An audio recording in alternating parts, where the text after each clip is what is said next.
Hello everyone and welcome back to my channel, Designs by Dana. I'm Dana and I'm also a close to my heart maker. And today I'm working on a layout for the Coast to Coast collaboration. And if that's something that you're interested in joining and you do a lot of YouTube videos, let us know, reach out. We do have a Facebook page, ask to join that, and we would love to have you join our group.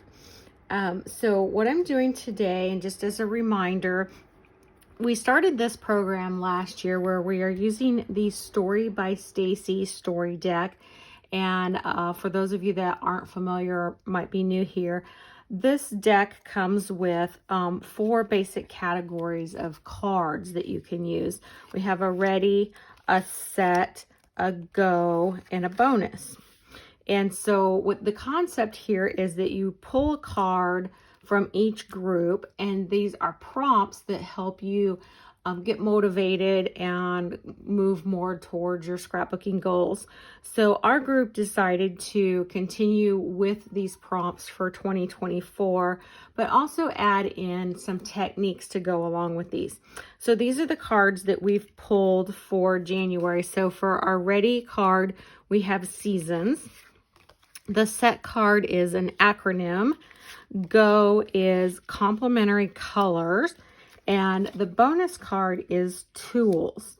So these cards give you some suggestions down here for each one of these. You're not limited by these. These are simply just prompts to help you get your creative juices flowing. So I have some ideas on what I might do for these cards for this month. I'm not real married and tied to these. So if I can get these, that's great. If not, I'm not going to stress about it. And we don't want you guys to stress either. But if you'd like to join along, play along, please do so. What we've done is we've created a hashtag. If you do want to participate with us, the hashtag that we use is hashtag C2C.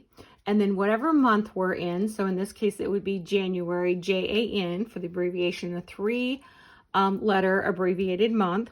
And then in this case, 24 for the year. So C2C, JAN 24 would be our hashtag for this month. Now, what we're also going to do this month is we added in a technique challenge as well. So for January, our technique challenge is stenciling, to incorporate stenciling into your project as well. And it kind of goes along with in this case, with the tools. So we've got cutting, painting, embossing, die cutting, distressing. So we're adding in the extra challenge of stenciling.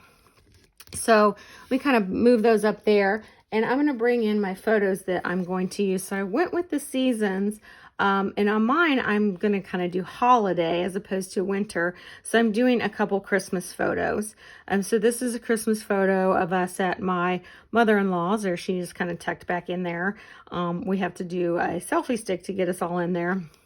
And then this is my nephew, and my nephew with my daughter Jordan. So these two are just about a month apart in age. So it's nice that they've been able to grow up together.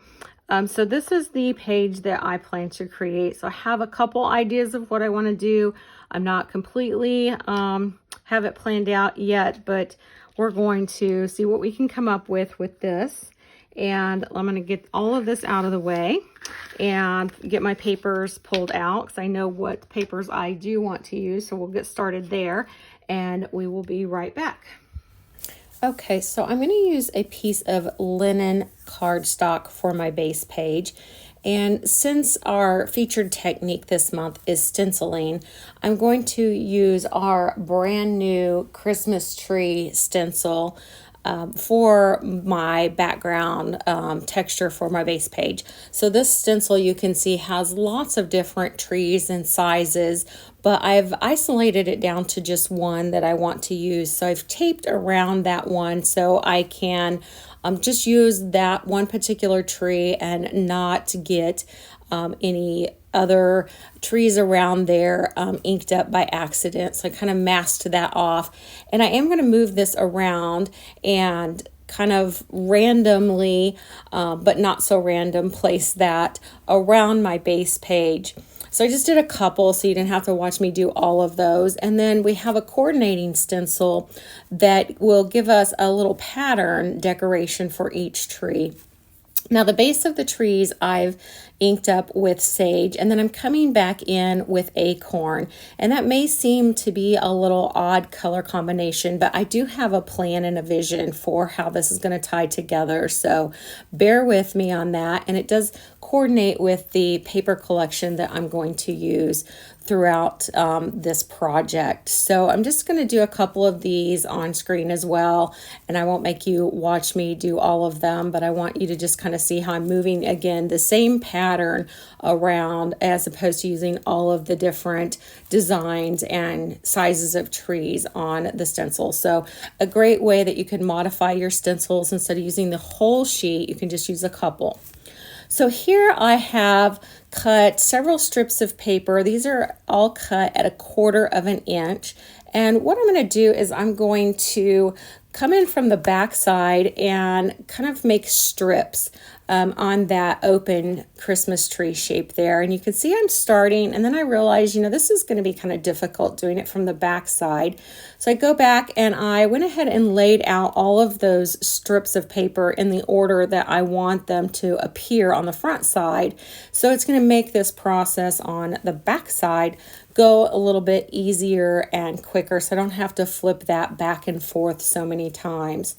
So I'm going to do a few of these so you can kind of get an idea of what I'm doing here, and then eventually I'm going to speed this up much faster, but I flip that over just to get an idea of my spacing, make sure it's looking the way I want it to look. And then you can see I'm cutting off any excess. So eventually, as I move up that triangle of the tree, I'm going to be able to use those pieces that I'm cutting off towards the top of the tree. So I'm just adding a little extra adhesive because you'll see I'm overlapping a lot of that. I'm not doing just a straight line across the tree. So this technique is very similar to iris piecing, but it's different in the way that I'm leaving some gaps. With iris piecing, we put those pieces of paper, the little strips, right next to each other. We have a little overlap. In this case, I want some of the paper that will be underneath the tree to show through. So we're going to speed this up, and so you'll see it's not straight across. I've got some kind of cockeyed positioning because I want some paper to show through. So I'm going to wrap that up, and I put a little piece of acorn down there for the trunk of the tree. And what I'm doing here is I'm using another piece of that same linen cardstock, but what I'm going to do is I'm using the lighter side to put back behind the tree. So you can see some of it almost looks like white cardstock showing through. So I like how that positioning worked out. So I can bring my photos in, and I'm just going to kind of place them where I think I want them to be. And that just kind of gives me a visual of what it's going to look like. So I decided I want to go ahead and put some doodle lines around here, and then I really want to kind of accentuate my tree a little bit more. So I'm going to go ahead and put some lines around the tree, but here I'm doing them obviously a little bit straighter, so I brought in my ruler to make those straight. I'm added my photos, and then I'm kind of coming in with pencil and marking out where my photos are going to be. So this technique I mentioned when I brought in the acorn and did my inking with the stencil is I'm using some of my liquid pearls, and I'm going over those lines and adding that dimension with the liquid pearls, and it looks beautiful.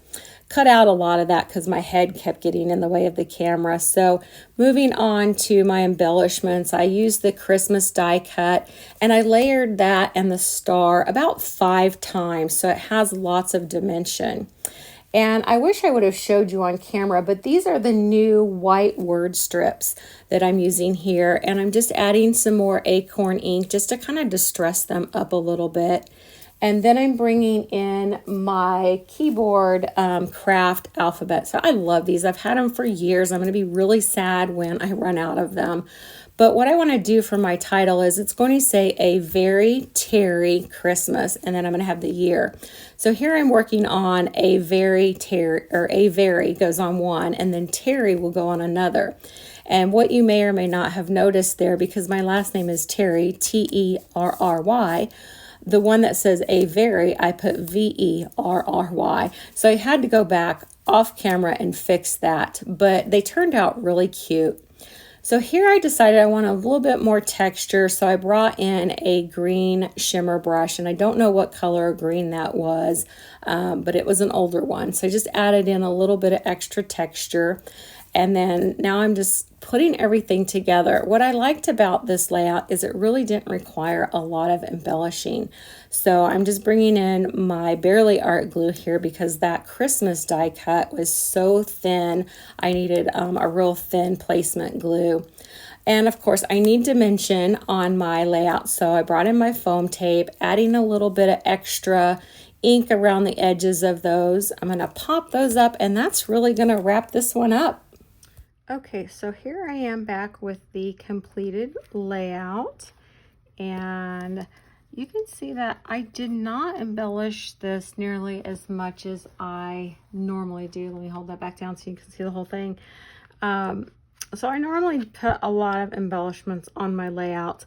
I left this one without a lot of embellishments because I felt like with what I did here on the trees and this design here, the layout was plenty busy. It really didn't need a lot more added to it. So I think that that complemented the layout enough. It didn't really need a lot more of embellishing to it. I am happy with the shimmer brush that I added just to add a little bit more texture to that background though. So there's the final layout. So let's take another review of our cards here. So for the seasons, I did the Christmas season as opposed to kind of winter. I didn't really pull in an acronym. Complementary colors, I did kind of the red and green are complementary colors on the color wheel. And tools, I didn't really do any of these tools necessarily. I, of course, did add in the stenciling for the technique, and then using the liquid pearls as a tool, I guess you might say, could qualify, but that would be maybe the closest I come to that. So I hope that you enjoyed that, and definitely make sure that you take some time, if you are able to, look at the other coast to coast collaboration videos and see what some of the other individual ladies have come up with this same cards, and you'll see that, you know, using the same prompts, you can come up with all kinds of different ideas and lots of versatility. So if you like what you saw today, make sure you hit that like button. I really appreciate the support for the channel. And if you haven't already, please consider subscribing to my channel as well. That will be much appreciated. So thank you so much for your time and watching today, and we will see you guys next time.